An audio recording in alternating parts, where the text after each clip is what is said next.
The events and theology recorded in the New Testament of the Bible happened in the 1st century AD and in the vast area ruled by the Roman Empire. Naturally, then, knowing the cultural backdrop of the Roman world is important to understanding many references and cultural allusions in the New Testament. One such issue is that of citizenship and slavery. There was a large status divide within Roman society between people who had Roman citizenship and those who were slaves.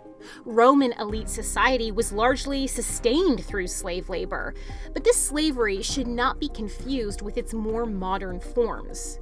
In the Roman Empire, slavery was not based off of culture, race, or the color of your skin. Slaves could be captured in warfare, born into slavery, or go into slavery due to criminal activity. People could also sell family members or themselves into slavery due to dire financial issues. The circumstances in which slaves lived varied drastically. Slaves serving a family in urban settings were said to be much better off, often living with their master families, having close relationships with them that could aid them in being granted positions of great authority within the family, or being given status as a freedman, a once slave turned free and given Roman citizenship. Slaves living in rural conditions on country estates and farms are spoken of in ancient literature as generally having more difficult lives.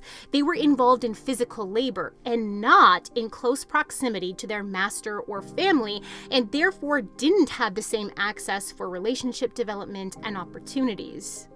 While urban and rural contexts would have made a difference in the slave's life, the personality of their owner had an even larger impact.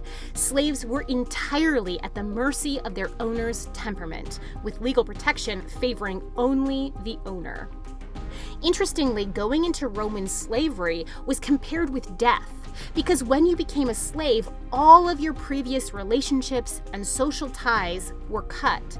Your marriage was nullified, family relationships severed. Your businesses and partnerships ended. Legal protection of your personhood was removed. Anything that you did in your old life was gone, and you now served your master with all of yourself.